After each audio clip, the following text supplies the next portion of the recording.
Ang walang kapantay na martial god, ikalawang aklat. Kabanata 111, makikipaglaban ka ba sa buhay kahit hanggang kamatayan? Mukhang nasa sabik ka, Sage Jin.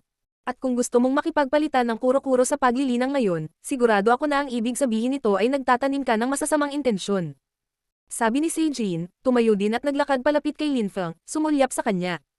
Sage Jin, tapos na ang kompetisyon. Ngayon ay maaari tayong magpalitan ng mga pananaw tungkol sa paglilinang, tama ba? Sabi ni Sage Jin na nakangiti ng malapad. Mula sa kanyang ekspresyon, tila nais lamang na makipagpalitan ng mga pananaw sa paglilinang ng walang anumang lihim na motibo. Ngunit walang hanggal, naiintindihan ng lahat ang gusto niyang gawin. Sino ang makikipagpalitan ng pananaw sa akin? Nang matapos magsalita si Sage Jin, dalawang Holy Cultivator ang lumitaw sa likuran niya at sumigaw. Nag-flash out sila at napunta sa gitna ng battle stage. Ang isa sa kanila ay mukhang malamig na ang lamig, ang nagsalita. Ang kanyang pangalan ay Holy Leng Mian. Tumingin sila sa paligid, lalo na sa 5 Holy Cultivator, kabilang si Lin Feng. Hindi naiintindihan ni Lin Feng ang relasyon sa pagitan ng Holy Shrine ng espiritual na rehiyon at Holy Shrine ng supranatural na rehiyon, kaya nagpasya siyang manahimik at manood. Hindi pinansin ng 5 Holy Cultivator ang malalamig na yelo na mukhang cultivator at nanatiling walang ekspresyon, na lalong nagpalamig sa kanya. Walang sino man sa inyo ang handang makipagpalitan ng kuro-kuro sa paglilinang at kumatawan sa supranatural na rehiyon. Sabi ni Sage Jin, nakangiting nanunuya at sumulyap kay Fan Tiangang at Sheng Wei. Sa wakas, tumingin siya kay Lin Feng at kinutya. Ang ikalimang Holy Cultivator ng supranatural na rehiyon. Makikipaglaban ka ba kay Holy Leng Mian? Kumunat ang noo ni Lin Feng at tumingin kay Sage Jin. Ang mga taong ito ay dumating upang magdulot ng kaguluhan, ito ay malinaw, at ito ang perpektong pagkakataon upang magdulot ng kaguluhan dahil ang Holy Fifth ay napili pa lamang. Ngunit tila si Lin Feng na ang kanyang target. Gusto siyang ipahiya ng mga miyembro ng Spiritual Region, at sa gayon ay ipahiya ang Holy Shrine ng Supranatural Region. Kung matatalo si Lin Feng laban sa kanila, lahat ay magtataka kung paano nakapili ang Holy Shrine ng supranatural na rehiyon ng isang talunan upang maging Holy Fifth. Naunawaan ni Lin Feng na kung mangyari iyon, ang kanyang posisyon ay magiging mapanganib. Naging Holy Cultivator ka lang at wala kang lakas ng loob na lumaban. Dumura si Holy Leng Mian. Iyan ang uri ng Holy Cultivator na iyong pinili. Wala siyang bola. Si Holy Tai Mian, ang pangalawa, ay nagsimula ring ipahiya si Lin Feng. Ang dalawang Holy Cultivator ng spiritual na rehiyon ay kinukutya si Lin Feng, na ikinagalit ng maraming tao mula sa supranatural na rehiyon dahil nagsimula silang isipin na si Lin Feng ay isang mahina. Lin Feng, duwag ka. Pinapahiya ka nila at wala kang lakas ng loob na magsalita. Hindi ka karapat-dapat na maging Holy Fifth namin. Galit na sigaw ng isang tao. Napatingin din sa kanila ang maraming disipulo ng God Sect. Talaga, Lin Feng, ikaw. Wala kang bola. Asar. Hindi ka isa sa aming mga cultivator. Asar. Isa kang kahihiyan para sa ating Holy Shrine. Sigaw ng maraming disipulo, na ikinalungkot ang ugali ni Lin Feng. Mukhang malungkot si Fan Tiangang at tinitigan ang mga taong bumabatikos sa kanya. Ang mga taong iyon ay hindi maaaring mula sa God Sect, kilala niya silang lahat. Nakita niya ang mga larawan ng lahat ng mga disipulo ng God Sect. Ang mga disipulong iyon ay mula sa Holy Shrine ng espiritual na rehiyon. Nagtipon sila dito para manggulo, sabi ni Patriarch Zijian kay Fan Tiangang sa telepatikong paraan, malungkot si Fan Tiangang. Kumbinsido siya na ang mga taong iyon ay nagsisikap na magdulot ng kaguluhan, at umaasa silang magagalit ang mga disipulo ng Holy Shrine ng supranatural na rehiyon at pati na rin ang God Sects. Umaasa silang magsisimula ang isang panloob na digmaan. Gusto ng mga miyembro ng Holy Shrine ng Spiritual Region na galitin si Lin Feng. Kung siya ay lumaban at natalo, ito ay isang kahihiyan. Sa pamamagitan ng pagpapahiya kay Lin Feng, sinubukan din nilang pahinain siya at ipadama sa kanya ang panghihina ng loob. Lalong sumigaw silang lahat. Maraming tao mula sa supranatural na rehiyon ang nakapansin na ang mga taong iyon ay may pakana laban kay Lin Feng, kaya hindi sila sumigaw kasama nila. Nanatili si Lin Feng kung nasaan siya. Hindi siya nainsulto ng mga ito. Sa kabaligtaran, siya ay nanatiling medyo kalmado. Marami na siyang napagdaanan sa buhay, ilang beses na siyang halos mamatay. Ilang tao ang sumisigaw sa kanya, ano? Ngunit hindi yun naisip ng mga taong iyon. Anong kahihiyan? Hindi ka ba isang malakas na cultivator, Lin Feng? Paano ba naman naging duwag ka ngayon? Puff. Dahil ayaw mong lumaban, lalaban ako. Galit na sigaw ng isang tao. Iyon ay Holy Fourth Mode. Tumalon siya pasulong at itinuro ang kanyang daliri kay Holy Leng Mian. Galit na galit siyang sumigaw. Halika at lumaban. Hinihintay kita. Galit na sabi ni Holy Leng Mian. Lumipad siya patungo kay Moda, ang kanyang chi na pagsipot. Madilim na sa labas, pero mas lalo pang dumidilim ng mga sandaling iyon. Nagsimulang magbanggaan ang dalawang uri ng chi. Galit na sigaw ni Moda. Itinaas niya ang kanyang kaliwang kamay, na ngayon ay may hawak na mahabang sibat, at sinugod si Holy Lengmian. Maraming mga disipulo ng God Sect ang natuwa at mukhang masaya nang makita siyang lumaban. Naantig sila, gusto ni Moda na ipaglaban ang kanilang karangalan at ang kanilang integridad. Mas lalo silang nagkaroon ng pagpapahalaga sa kanya at umaasang manalo siya. Sa pag-iisip tungkol doon, mas marami pang chi ang pinakawalan ni Moda. Hindi rin nagdalawang isip si Holy Lengmian, may sumulpat na ice axe sa kaliwang kamay. Itinaas niya ang palakol, isang death chi ang gamulong sa mga alon sa paligid nito. Medyo nakakatakot ang itsura nito. Holy Fourth ka, tama. May sasabihin ako sa iyo, kahit anong chi ang ilabas mo, hindi mo ako matatalo. Sabi ni Holy Lengmian. Itinaas niya ang palakol ng yelo at itinapon iyon. Ito ay napakamatalim at nag-diffuse din ng isang matulis na enerhiya ng yelo. Napakalamig ng paligid. Pakiramdam nito ay maaari nitong i-freeze ang sinuman sa paligid nito. Si Holy Lengmian ay may lakas ng low-level Holy Emperor layer at si Moda ay isa ng high-level Holy Emperor. Malaki ang pagkakaiba nila, ngunit sa panahon ng labanan, unti-unting napagtanto ng ilang tao na isa lamang itong ilusyon. Ang palakol ni Holy Lengmian ay naglalaman ng hindi kapani-paniwalang lakas, at agad nitong sinira ang sibat ni Moda. Nang makita iyon ni Moda, nagbago ang kanyang ekspresyon. Mabilis siyang umatras, napagtanto na ang sandata ni Holy Lengmian ay nakakagulat na isang godly imperial weapon. Ngunit huli na, natalo na si Moda. Mabilis na natalo ang Holy Moda. Siyempre, sa mga sandata, ang mga labanan ay maaaring maging mapagpasyahan. Ngunit natalo si Moda sa mga tuntunin ng lakas. Maraming miyembro ng God Sect ang mukhang kinakabahan. Siya ay natalo, ibig sabihin, ang apat na Holy Cultivator ng Holy Shrine ng supranatural na rehiyon ay natalo. Haha, Sage Tiangang, hindi mo man lang nabibigyan ng magandang armas ang iyong mga Holy Cultivator. Haha. No wonder talo sila. Sa Holy Shrine ng espiritual na rehiyon, binibigyan namin ng aming mga Holy Cultivator ng Godly Imperial Weapon bawat isa. Napakapilay mo. Sabi ni Sage Jin, na pinahihiya ang Holy Shrine ngayon pagkatapos na tuyain sina Lin Feng at Moda. Mukhang malungkot si Fan Tiangang, at naikuyom ang kanyang mga kamao. Hindi niya akalain na may mangyayaring ganito ngayon. Nasa dead end na ang Fan Tiangang, umabot na sila sa point of no return dahil nagawa na silang ipahiya ng Spiritual Regent's Holy Shrine. Kinailangan nilang mabawi ang kanilang reputasyon. Kung sino man ang manalo sa isang labanan laban sa kanila, ang Holy Shrine ay muling makakaharap at ang mananalo ay makikinabang sa sitwasyon. Napatingin ang lahat kay Lin Feng. Master, ipaglaban mo po kami. Tulungan kaming mabawi ang aming reputasyon.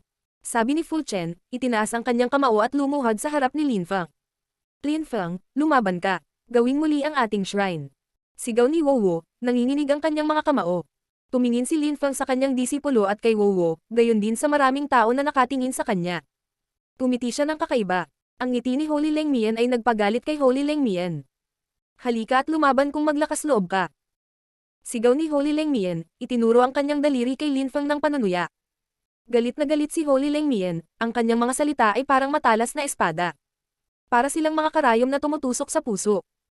Nakatitig ang lahat kay Lin Feng, ngunit nanatiling tahimik silang lahat. Walang nabigo sa pagkakataong ito. Sige, lumaban tayo hanggang kamatayan, maglalakas loob ka ba? Ang walang kapantay na martial god, ikalawang aklat. Kabanata 112, kahit walang godly imperial weapon, kaya kitang patayin. Tumiti si Lin Feng ng mapanukso at tinanong si Sage Jin ng tanong na iyon. Parang walang pakialam siya. Napalunok ang lahat. Si Sage Jin ay nagulat din. Labanan hanggang kamatayan. Ang mga taong ito ay pawang mga Diyos, ayaw nilang mamatay ng walang ingat. Napakaraming panganib na ang kanilang ginawa sa buhay upang maabot ang ganoong antas, at mas natatakot sila sa kamatayan sa kanilang antas kaysa sa simula ng kanilang paglilinang. Ang kamatayan ay mas natakot sa kanila sa paglipas ng panahon. Nanatiling tahimik si Sage Jin. Kahit na hindi siya natatakot kay Lin Feng, hindi niya akalain na ang huli ay sapat na malakas. Ang problema ay kung may aksidenteng nangyari, hindi niya ito maipaliwanag sa Holy Shrine. Wala kang dare. Saka bakit ka nagmamakaawa na lumaban? Hindi ka wili-wili ang manalo o matalo, nakakasawa ito. Panunuya ni Lin Feng, nakangiting ng uuyam nang makitang hindi sumagot si Sage Jin. Marami sa mga alagad ng God Sect ang mukhang natuwa. Nagbawi sila ng mukha. Kung hindi ka maglakas loob, asar ka. Galit na sigaw ng lahat ng mga disipulo ng God Sect. Ang mga miyembro ng Holy Shrine ng espiritual na rehiyon ay pawang naghila ng mahabang mukha. Hindi na nila alam ang gagawin. Si Lin Fang ay baliw lang. Lalaban ako hanggang kamatayan. Sa wakas ay sinabi ni Holy Leng Mian. Kumbinsido siya na hindi siya maaaring mamatay laban kay Lin Fang. Gusto siyang pigilan ni Sage Jin, ngunit pagkatapos ng maingat na pagsasaalang-alang, hayaan siyang pumasa. Umabot na sila sa puntong hindi na makabalik. Pinahiya na nila ang Holy Shrine ng Supernatural Region, hindi sila maaaring sumuko sa kalagitnaan, kahit na kailangan nilang kunin ang panganib na mawalan ng isang Holy Cultivator. Labanan. Sabi ni Sage Jin. Agad na inihagis ni Holy Leng Mian ang sarili kay Lin Fang, mahigpit na hawak ang kanyang palakol. Ang chi sa paligid ng kanyang sandata ay naging paputok, at nalampasan na ang sarili niyang chi. Lin Fang, kunin mo ang aking Godly Imperial Weapon. Sabi ni Patriarch Zijian, na nagbigay kay Lin Fang ng Godly Imperial Weapon. Natatakot siyang masugatan si Lin Fang kung hindi siya gagamit ng Godly Imperial Weapon, kaya binigyan niya siya ng isa sa kanya. Malamang na sapat na ang Godly Imperial Weapon na iyon laban sa palakol ni Holy Leng Mian. Malungkot ang hitsura ni Holy Leng Mian. Gamit ang sandata, magiging mas malakas si Lin Fang, ngunit hindi pa rin inakala ni Holy Leng Mian na mananalo si Lin Fang. Ang ikinagulat ng buong karamihan ay hindi kinuha ni Lin Fang ang sandata ni Patriarch Zijian, isang purple sword, at sa halip, kinuha niya ang sarili niyang God Sword. Kaya kitang patayin kahit walang Godly Imperial Weapon. Matatag na deklara ni Lin Fang. Inihagis niya ang kanyang espada, at naglabas ng mabilis na lakas sa kanyang mga paa. Naalala ni Lin Fang ang kanyang napag-aralan noon sa Godly Grave, at ginamit niya ang kanyang natutunan. Nagawa ni Holy Leng Mian na talunin si Moda noon pa man kahit na hindi siya gumamit ng maraming lakas. Nanalo lamang siya gamit ang kanyang Godly Imperial Weapon. Sa makatuwid, iniwasan ni Lin Fang ang paggamit ng Godly Imperial Weapon. Nang makita ni Holy Leng Mian na si Lin Fang ay hindi gumagamit ng Godly Imperial Weapon, naimpluwensyahan siya nito sa masamang paraan, hindi niya nasuri ng mabuti ang sitwasyon.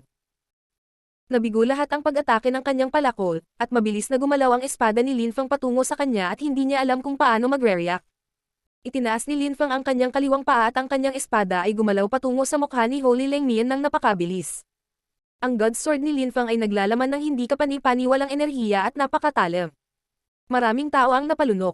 Mukha namang malungkot si Moda. Nakipaglaban siya kay Holy Leng Mian at natalo siya ng ilang atake. Mukhang hindi si Lin Fang ang matatalo sa sandaling iyon at hindi siya gumagamit ng Godly Imperial Weapon. Galit na galit si Moda at nagiinit ang kanyang mga pisngi. Lin Fang, ipapakita ko sa iyo kung gaano kalakas ang isang Godly Imperial Weapon. Tumanggi kang gumamit ng isa, ipinapakita nito kung gaano kakawalang muwang, art. Sigaw ni Holy Leng Mian matapos iwasan ang espada ni Lin Fang. Tumalon siya pabalik ng 100 metro at naging isang sinag ng liwanag. Isang demonyong dragon ang lumitaw sa paligid ng kanyang palakol at isang malakas na bagyo ang nagsimulang umihip sa paligid nito. Ang mga ilaw mula sa palakol ay nagpapaliwanag sa buong entablado habang ito ay tumama patungo sa dibdib ni Lin Fang ng napakabilis. Sa isang kisap mata, naramdaman ni Lin Fang ang napakapang-ipang lakas na pumapalibot sa kanya. May impresyon siyang nakikipaglaban siya sa isang high-level Holy Emperor. Ang Godly Imperial Weapon na iyon ay napakalakas, halos nagbigay ito sa isang cultivator ng lakas ng isang high-level Holy Emperor. Naglabas si Lin Fang ng ipinagbabawal na lakas, hindi na niya inisip na gamitin ito sa harap ng ibang tao. Sa ipinagbabawal na lakas, ang mga pag-atake ni Lin Fang ay mas malakas. Sumigaw si Lin Fang at itinaas ang kanyang God Sword. Ang mga puting ilaw ay kumikislap at gumapang sa kalangitan. Kumilat si Lin Fang at itinaas ang kanyang kaliwang kamay, nagpakawala ng isang paputok na ipinagbabawal na lakas. Sumabog ang magkasalungat na enerhiya. Malakas na yumanig ang stage. Ang tanawin ay mukhang apokaliptik. Bawal na lakas, pumunta ka. Galit na sigaw ni Lin Fang. Pinagsama niya ang lahat ng kanyang ipinagbabawal na lakas sa kanyang God Sword. Ang God Sword ay naging hindi kapani-paniwalang nakakasilaw, na parabang nalampasan nito ang lahat ng depensa. Malungkot ang hitsura ni Holy Leng Mian. Tinitigan niya si Lin Fang at itinaas ang kanyang braso. Gumalaw ang kanyang palakol upang harangin ang God Sword. Nang magbanggaan ng dalawang sandata, ang ipinagbabawal na lakas at ang chi ng God Sword ay hindi mas mahina kaysa sa chi ng palakol. Nagbanggaan ang dalawang chis, at nagdilim ang espasyo. Ang buong Godly Mountain ay human husto. Maraming tao ang umalis sa kinatatayuan at pinakawalan ng chi para protektahan ang kanilang sarili. Ang mga disipulo sa paanan ng yugto ng labanan ay natakot, at ang ilan sa kanila ay natangay. Namutla ang kanilang mga mukha. Inilabas nila ang chi upang harangin ang enerhiya, ngunit para silang maliliit na bangka sa umuungal na karagatan. Ang pagpapakawala ng lakas ay walang silbi. Marahas na umikot ang mga enerhiya sa kanilang paligid. Ang ekspresyon ni Fan Tiangang ay lubhang nagbago. Walang pag-iisip, tumalon siya sa entablado at itinaas ang kanyang mga kamay. Isang kortina ng liwanag ang bumungad sa paligid at nakaharang sa mga enerhiyang likha ng banggaan ng dalawang sandata. Haha, Sage Tiangang, labanan mo ako, haha. Nagsimulang tumawa si Sage Jin, tumalon at umatake sa Fan Tiangang sa gulat. Bigla siyang nagmukhang galit. Ang mga tao mula sa Holy Shrine ng espiritual na rehiyon ay hindi aalis ngayon. Galit na sigaw ni Fan Tiangang. Pagkatapos ay umilo siya at inatake si Sage Jin. Si Holy Taimian ay mukhang mabangis at malamig sa yelo. Hinagis niya ang kanyang kamao sa ilang disipulo mula sa God Sect. Umaatake sa kanila. Gumagamit din siya ng sandata. Subukan at manggahas. Galit na sigaw ni Dishu. Inihagis niya ang kamay kay Holy Taimian, sinampal siya ng marahas. Ang huli ay itinulak ng 1,000 metro palayo, ngunit hindi siya nasugatan. Galit si Dishu. Pagbabagong demonyo. Sigaw ni Holy Taimian. Itinaas niya ang kanyang mga kamay at naramdaman ng lahat ang isang hindi kapani-paniwalang enerhiya ng demonyo na pumupuno sa hangin sa mga alon. Naging dugo ang kanyang mga mata. Sa sandaling iyon, ang lakas ni Holy Taimian ay tulad din ng isang high-level Holy Emperor. Pagkatapos ng kanyang pagbabago, ang Holy Taimian ay nagkaroon ng lakas ng high-level Holy Emperor layer. Nakakatakot lang, masungit ang itsura ni Dishu, habang walang sinabi si Holy Taimian, umatake lang siya. Nagsimula na ring mag-away sina Dishu at Holy Taimian. Sirain lahat ng miyembro ng Supranatural Regents Holy Shrine. Patayin ang lahat ng makakaya mo. Sigaw ni Sage Jin sa lahat ng miyembro mula sa Spiritual Region. Biglang, nakita ni Linfang ang 12-dosenang tao na lumabas sa karamihan. Halos lahat sila ay low-level Holy Emperors, ang pinakamahina ay half-Holy Emperors. Ito ay isang balangkas. Kahit na sino ang nanalo sa araw na iyon, ang Holy Shrine ng supranatural na rehiyon ay magdaranas ng malaking pagkatalo. Lumingon si Linfang, itinaas ang kanyang kaliwang kamay gamit ang kanyang God Sword. Nawala siya. Mukhang galit na galit si Holy Lengmian. Lumipad siya pasulong ng may lubos na pangangalaga, hinahanap si Linfang. Dahil gusto mo ng labanan hanggang kamatayan, papatayin kita. Ang walang kapantay na martial god, ikalawang aklat. Kabanata 113, pinatay ko siya. Iniunat ni Linfang ang kanyang kamay kay Holy Lengmian. Halos kalahating metro ang layo ng kamay niya sa ulo ni Holy Lengmian. Naglalaman ito ng nakakatakot na Demondaw power, pati na rin ng isang paputok na ipinagbabawal na lakas. Napatingin ang lahat sa kanila. Sinuntok ni Sage Jin si Fan Tiangang at itinulak siya pabalik. Pagkatapos ay tumingin siya kay Holy Lengmian, namumula ang kanyang mukha. Ginamit niya ang kanyang buong lakas para lumipad patungo kay Linfang. Subukan at maglakas loob, binata. Galit na sigaw ni Sage Jin, lumilipad patungo kay Linfang. Mabilis si Sage Jin, ngunit mas mabilis ang kamay ni Linfang. Habang lumilipad si Sage Jin patungo sa kanya, nakita niya ang kamay ni Linfang na bumagsak sa ulo ni Holy Lengmian. Ang kamay ni Linfang ay patuloy na tumusok sa kanyang katawan patayo mula sa itaas hanggang sa ibaba, hanggang sa umabot ito sa yugto ng labanan. Isang malaking bunganga ang lumitaw sa entablado ng labanan. Ang aking ulo. Sigaw ni Holy Lengmian. Ang kanyang 7 siwang ay malubhang nasugatan. Dahan-dahan siyang bumagsak mula sa langit. Lumipat muli si Linfang sa kanya at sinalo siya. Lahat ay tumigil sa paggalaw. Malakas na sigaw ni Linfang. Biglang tumigil ang lahat. Tumingon si Holy Taimian kay Linfang at nakita niyang hawak niya sa ulo si Holy Lengmian. Ang kanyang ekspresyon ay nagbago ng husto. Ang lahat ng miyembro ng Holy Lengmian ng espiritual na rehiyon ay tumigil sa pakikipaglaban. Napatingin silang lahat kay Holy Lengmian. Hinawakan siya ni Linfang sa ulo, isang kahihiyan para sa kanila. Sumulyap si Linfang sa karamihan at pagkatapos ay sa Holy Lengmian na hawak niya. Sinabi niya nang walang pakialam. Dahil ito ay isang labanan hanggang sa kamatayan, kukunin ko ang kanyang buhay. Subukan at maglakas loob, kapwa. Angle ni Sage Jin sa nagyayelong galit. Ang kanyang mga mata ay puno ng pagpatay.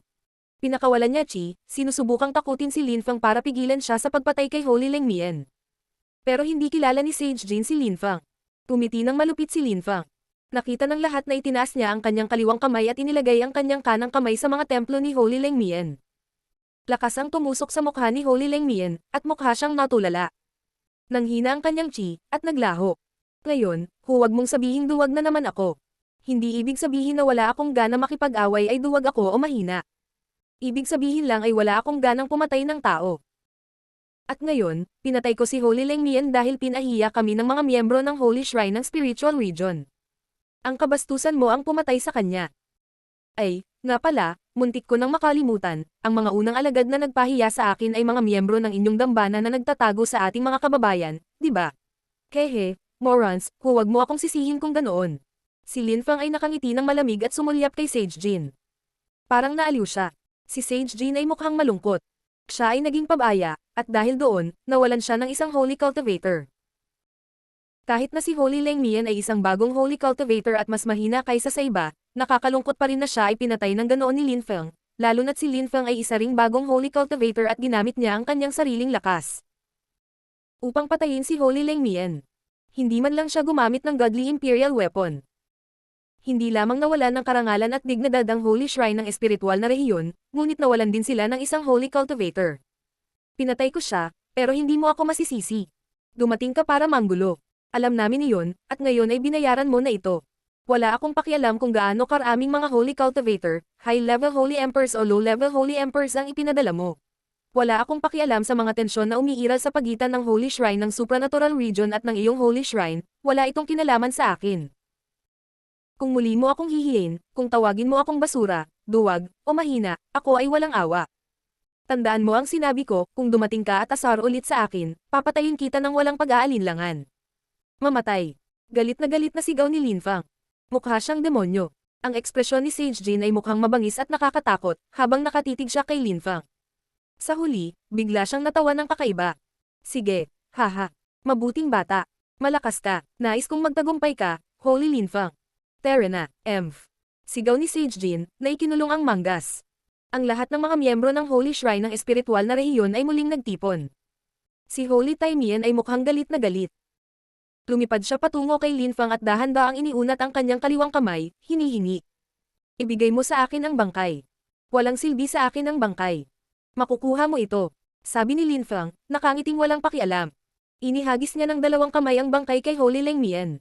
Nahuli ni Holy Leng Mian ang bangkay, sinulyapan si Lin Fang, ngunit walang sinabi habang siya ay umalis. Galit na galit si Sage Jin. Hindi rin siya nagpaalam sa Fan Tiangang. Mabilis na naglaho ang lahat ng miyembro ng Holy Shrine ng espiritual na rehiyon. Tapos na ang dakilang kompetisyon. Walang nag-akala na ganoon ang mangyayari. Walang nag-akala na ang isang Holy Cultivator ng Holy Shrine ng espiritual na rehiyon ay mamamatay ngayon. Ang mga miyembro ng Holy Shrine ng Supranatural Region ay hindi makakalimutan tungkol dito sa mahabang panahon. Lin Fang, nakipagsapalaran ka para sa Holy Shrine. Ang Holy Shrine ay dapat magbigay sa iyo ng higit pa. Babalik ako sa Holy Shrine at ipaalam sa pinuno ng Holy Shrine, malalaman niya ang gagawin. Mag-ingat ka sa ngayon, sabi ni Fan Tiangang, habang mabilis siyang umalis. Si Dishu at Sheng Hui ay kumikislap at lumapag sa harap ni Lin Fang. Sumigaw si Dishu, nagplano ka at nagdulot ng gulo. Sana ay hindi magkaproblema ang Godsect dahil sa iyo. Nagdulot ng gulo. Sa tingin mo ba nagdulot ako ng gulo? Tanong ni Lin Fang kay Dishu. Napangiti si Dishu at sinabing, ano? Sa tingin mo walang nakakaalam nito? Nakakatawa. Ikaw ang pinuno ng Supreme Elders pero ikaw lang ang pinakamalaking biro sa mundo. Kung hindi ako nakisali, ano kaya ang nangyari? Wala itong kinalaman sa akin. Kung hindi dahil sa dangal at dignidad ng Godsect at ng Holy Shrine, bakit pa ako nasangkot? Kung gusto mong maging ingrate na pinuno ng Supreme Elders, problema mo iyon, pero hindi mo masisisi ang nangyari. Dishu, kung talagang naniniwala ka dyan, talagang tanga ka. Sumirit si Lin Fang. Galit na galit siya. Napatigil ang lahat sa paggalaw nang marinig ang mga ito. Gusto mong mamatay. Sigaw ni Dishu nang ipahiya siya ni Lin Fang. Kinuyam niya ang kanyang mga kamao at pinakawalan ang kanyang chi kay Lin Fang, ngunit hindi umatras si Lin Fang. Palagi mo akong ginagalit, sa tingin mo natatakot ako sa iyo. Galit na sigaw ni Lin Fang. Siya ay naging isang dambuhalang demonyo at naglabas ng sumisipsip na lakas. Maraming mga alagad ang kailangang magpakawalan ng lakas upang harangin ang kanyang kapangyarihan. Naramdaman ni Moda ang lakas ng demonyo ni Lin Fang, at natulala. 50% lang ng kanyang lakas ang ginamit ni Lin Fang. Sa sandaling iyon ang lakas ng demonyo niya ay napakadalisay na. Gusto mong mamatay? Papatayin kita. Wala akong pakialam kung isa kang Holy Cultivator, papatayin kita. Mabangis na sigaw ni Dishu na inilabas ang kanyang kamay at nagpakawalan ng Golden Holy Energy. Isang napakalaking hand imprint ang lumitaw at mabilis na lumipat patungo kay Lin Fang. Napangiti si Lin Fang at naglabas ng ipinagbabawal na lakas. Sinira ng kanilang chi ang protective layer sa paligid ng battle stage habang muling nagbanggaan ang kanilang mga enerhiya. Parang hindi na kailangang direktang lumaban ang dalawang cultivator. Halos automatikong gumalaw ang kanilang mga enerhiya. Bumaba mula sa langit ang kanilang lakas at nagbanggaan. Tumigil ka, bakit kayo nag-aaway na naman? May lumitaw at binomba ang kanilang mga lakas, na ikinalat sila. Ang walang kapantay na martial god, ikalawang aklat. Kabanata 114, Pinuno. Song Zuang, ikaw ba yan? Tanong ni Dishu. Mukha siyang nagtataka. Pagbati, Sage Exi. Magalang nasabi ni Exi siya nang lumitaw si Song Zuang, kinuyam ang kanyang kamao. Tumingin si Dishu kay Song Zuang, at hindi makapaniwala sa kanyang narinig. Si Lin Feng ay naguguluhan. Hindi ba alam ni Dishu na si Song Zuang ay si Sage Exi? Pero parang magkakilala sila, bakit hindi niya alam na si Song Zuang ay si Sage Exi? Tumayo ka, sabi ni Song Zuang, nakangiti kay Exi siya, nakakaluhod lang. Tumayo si Exi siya at lumapit kay Song Zuang. Tinitigan ni Dishu si Song Zuang at umiling. Ikaw, talaga. Ako si Sage Exi, Dishu. Hindi mo isip iyon. Tanong ni Song Zuang, nakangiting ng uuyam. Ilang beses umiling si Dishu. Mukha siyang galit na galit, ngunit walang pakialam si Song Zuang. Lin Feng, sumama ka sa akin. Nais kang makita ng godly leader. Sabi ni Song Zuang, lumingon kay Lin Feng. Nanlaki ang mga mata ng maraming tao nang marinig nila si Song Zuang, na matamang nakatitig kay Lin Feng. Ang godly leader. Dahil ba sa nangyari ngayong araw? Mataas na ba ang tingin ng godly leader kay Lin Feng? Bukod sa 4 na sage, ang 5 damapalas at ang 3 godly son, walang sino man ang madaling makakita sa godly leader. Pero kaya na ni Lin Feng. May impression si Lin Feng na nasa panaginip siya. Hindi rin siya makapaniwala. Siyempre, tumagal lang ito ng ilang segundo. Gayunpaman, hindi masyadong nagulat si Lin Feng. Wala siyang pakialam sa godly leader, si Lin Feng ay nagmamalasakit kay Master Ox. Malapit nang makita ni Master Ox ang kanyang master. Ang master ni Master Ox ay marahil ang pinuno ng Holy Shrine. Ngunit marami ring tanong ni Lin Feng. Halimbawa, bakit nagturo si Mr. Time kay Master Ox noon sa Ganges Time? Si Master Ox at ang godly leader ay mas malakas na ngayon kaysa kay Mr. Time. Bakit napunta ang Demon King Ox sa godly grave sa kontinente ng Siyam na Ulap? Gusto ni Lin Feng na maunawaan ang ilang bagay, at sinabi sa kanya ng pinuno ng shrine na may ilang taong kilala niya sa Holy Shrine, sino kaya sila? Gusto ni Lin Feng na makakita ng ilang pamilyar na mukha. Lin Feng, bilisan mo. Anong ginagawa mo na katiyo dyan? Tanong ni Patriarch Zijian. Bumalik sa katinoan si Lin Feng at tumingin kay Patriarch Zijian, bago tumango at naglakad papunta kay Song Zuang. Pupunta tayo. Lahat ay maaaring maghiwa-hiwalay. Sabi ni Song Zuang sa karamihan, na ikinakaway ang kanyang kaliwang kamay. Sumakay siya ng shuttle at umalis na sila, kasama si Exi siya kay Song Zuang. Agad na nawala ang tatlo sa kalangitan ng God Sect, patungo sa Holy Shrine. Lahat ay pinanood silang mawala sa abot tanaw. Ilipat.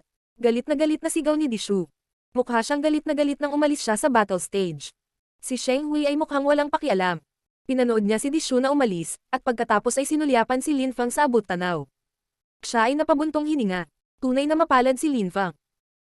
Kung si Sage Jin ay hindi nagdulot ng gulo, si Lin Feng ay mananatiling isang ordinaryong holy cultivator at ang godly leader ay hindi hihilingin na makita siya.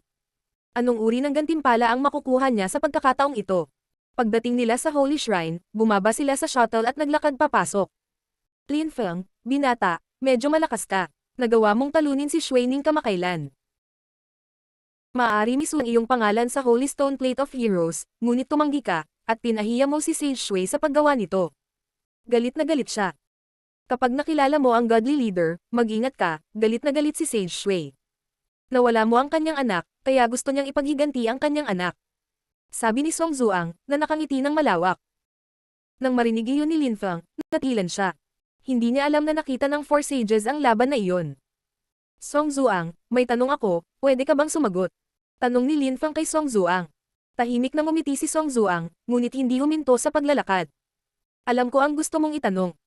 Kilala namin ni Dishu ang isa't isa, pero hindi kami magkaibigan, magkaaway kami. Mga kaaway. Anong kaaway? Tanong ni Lin Feng. Hindi niya naintindihan ang pananaw ni Song Zuang. Nakita mo ang pangalan ko noong isang araw nang tumingin ka sa Stone Plate of Heroes, tama ba? Tanong ni Song Zuang, nakangiting nakakatuwang. Ang ibig mong sabihin ay nakipagkompetensya ka sa posisyon na iyon, at natalo mo siya. Hula ni Lin Feng. Tumawa si Song Zuang at sinabing, matalino ka, sa totoo lang, hindi niya lang alam na ako si Sage Exi. Haha, interesting.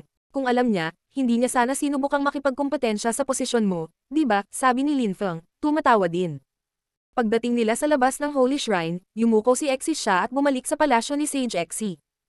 Pakiramdam ni Lin Feng ay maliit siya sa harap ng Holy Shrine. Ang asol na kulay ng Holy Shrine ay kahanga-hanga. Nagustuhan ito ni Lin Feng. Ang Holy Shrine ay naglalaman ng lahat ng uri ng lakas ng Come daw, space at time daw, ang daw ng 5 elemento, fast at slow daw, at higit pa. Gusto ni Linfang na umupo ng naka-cross-legged at magnilay, ngunit hindi niya magawa. Tara na, Linfang. Ang pinuno ay naghihintay para sa iyo. Manatiling nakatutok. Magugulat ka sa loob. Sabi ni Song Zuang sa kanya. Alam niyang curious si Linfang at gustong tuklasin ang buong mundo. Hindi makapaghintay si Linfang. Sinundan niya si Zuang Song at pumasok sila sa Holy Shrine. Biglang naramdaman ni Linfang ang pagyanig ng kanyang mundo ng espiritu. Nag-react ang matandang baka. Kumbinsido na ngayon si Linfang na ang pinuno ng shrine ay ang master ng matandang baka. Ang Holy Shrine ay napakalaki. Naglakad si Linfang ng 100 metro sa isang koridor, ang mga dingding nito ay gawa sa mga asul na bato. May mga portrait sa gilid ng dingding. Nakilala pa ni Linfang ang ilan sa kanila. Hindi ba ikaw yan? Ang walang kapantay na martial god, ikalawang aklat. Kabanata 115, paglusot. Itinuro ni Linfang ang isang larawan gamit ang kanyang daliri. Kehe, nahanap mo na ako. Sa totoo lang, ang 4 na sage, ang 5 Dhammapala, at ang 3 godly son ay mayroong mga larawan dito. Pagkumpirma ni Song Zuang, na nagpatuloy sa kanyang paglalakbay. Sinundan siya ni Linfang. Lumabas sila ng koridor at nakarating sa isang mabituing tanawin. Biglang nagbago ang tanawin at naging isang napakalaking bulwagan, ilang libong metro kwadrado ang laki. May isang napakalaking gininto ang trono sa kabilang dulo, at 3 mas maliit sa paanan nito. Pamilyar ang chi doon.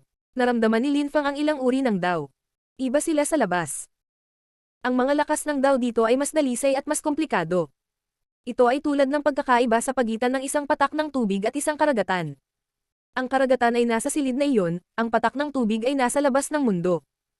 Umupo si Linfang na naka-cross-legged at ipinikit ang kanyang mga mata. Sinimulan niyang pag-aralan ang iba't ibang uri ng daw. Space at time daw, life at death daw, slow at fast daw, action at calm daw, ang 5 elemento. Nagsimulang umikot ang mga daw sa kanyang ulo. Ang lakas ng daw ni Linfang ay nagsimulang manginig sa kanyang katawan, at sumanib sa mga lakas ng daw sa labas. Nagulat siya at natuwa. Muntik na niyang makalimutan ang godly leader at si Song Zuang. Isa lang ang nasa isip niya sa sandaling iyon. Cultivation. Mukhang naguguluhan si Song Zuang. Bakit nagsimulang magnilay-nilay si Linfang dito? Siya ay nasa Holy Shrine, sa harap ng trono ng godly leader. Ang godly leader ay lumitaw doon at nakita si Linfang. Hindi maistorbohin ni Song Zuang si Linfang, nag-aaral siya. Walang makakaistorbo kay Linfang o mawawalan siya ng malay. Hindi gagawin ni Song Zuang ang ganoong bagay kay Linfang, itinuring niya itong kaibigan. Anong gagawin? Tanong ni Song Zuang, nakangiting pilit. Huwag kang mag-alala. Hayaan mo siyang mag-practice. Tingnan natin kung gaano siya kaiba sa ibang tao. Sagot ng isang boses. Ang boses na iyon ay parang boses ng Buddha at ng Diablo ng sabay. Pagbati, Master. Sabi ni Song Zuang na nagmamadaling ikinulong ang kanyang kamao nang mapansin niya ang asul na silweta. Sage XC, bumalik ka at huwag hayaan ang sinuman na makagambala kay Linfang, kasama na ang 3 godly son. Mahinahon at matahimik na sabi ng godly leader. Sumulyap si Song Zuang kay Linfang at lumabas ng silid. Tanging si Linfang at ang godly leader ang naiwan sa silid. Lalong naging kakaiba ang mukha ng godly leader. Gaya ng inaasahan, kamukhang kamukha niya ang Diyos na nakita na ni Linfang noon pa man. Nakasuot siya ng asul na damit, at may suot na korona. Para siyang 20 taong gulang, magiting at magiting. Imposibleng malaman kung ilang taon na siya. Matandang baka, lumabas ka. Sabi ng godly leader, tumayo at naglakad patungo kay Linfang. Huminto siya ng 100 metro ang layo. Lumabas si Demon King Ok sa mundo ng mga espiritu ni Linfang, nakatayo sa tabi niya. Nang makita niya ang kanyang master, lumuhad siya at nagsabi. Pagbati, Master. Magandang munting baka. Sa wakas tapos ka na sa iyong misyon. Binabati kita. Maaari kang manatili sa akin ngayon. Nakangiting sabi ng godly leader. Ang matandang baka ay labis na nasa sabik na makitang muli ang kanyang master. Bihira lang siyang maging masaya sa buhay niya. Master, hindi pa sapat ang lakas ni Linfang para maging isang godly son. Matapat na tinansya ng matandang baka. Hindi na kailangang sabihin sa akin. Pinapansin ko na siya simula nung umalis siya sa Continent of the Nine Clouds. Hindi pa siya sapat na karanasan para maging isang godly son, ngunit sa hinaharap, hindi ito magiging problema. Pinapanta ko kayong 5 at maghanap ng mga tagapagmana. 3 sa kanila ay nakabalik na at nakapasa sa pagsubok, ngayon sila ay mga godly son. Si Linfang na lang ang natitira. Siya ay naging isang holy cultivator, ngunit kailangan pa rin niyang gumawa ng malaking pagsisikap upang maging isang holy son. Master, paano naman si Humo, Great Emperor ng Unggoy, kagalang-galang na 3 mata, kagalang-galang na baliw? Nakabalik na ba sila? Tanong ng matandang baka sa godly leader. Bumalik si Humou salamat kay Linfang. Kung walang ipinagbabawal na lakas si Linfang, maaaring may problema ang sitwasyon. Ang Great Ape Emperor ay bumalik 100 taon na ang nakalilipas kasama ang kanyang mga inapo. Bumalik din si Venerable Three Eyes. Si Venerable Insane lang ang hindi pa bumabalik. Sabi ng godly leader sa Demon King Ox. Nagulat si Demon King Ox. Pareho kaming nakatanggap ng order, kahit ako ay bumalik. Ngunit kagalang-galang na nakakabaliw. Hindi na kailangang mag-alala tungkol sa kanya. Kailangan din niyang lutusin ang isang malaking problema. Malamang ay hindi pa siya nakakahanap ng isang inapo sa ngayon, ngunit ang isa sa kanyang mga inapo ay sapat na malakas. At saka, kilala niya si Linfang. Medyo malakas din siya. Nakangiting sabi ng godly leader. Tumanggo si Demon King Ox. Master, ako. Sabi ng Demon King Ox. May gusto siyang sabihin, ngunit sa sandaling iyon ang chi sa pangunahing silid ay naging ligaw. Ang Demon King Ox at ang godly leader ay parehong namangha, at tumingin kay Linfang. Ang ipinagbabawal na lakas ni Linfang ay lumiligid sa kanyang paligid. Lahat ng uri ng lakas ng Dao ay kumikislap. Space and time daw. Mabilis at mabagal daw. Action at calm daw. 5 elements daw. Nagawa ng binatang iyon na gumamit ng napakaraming uri ng lakas ng Dao sa aking palasyo.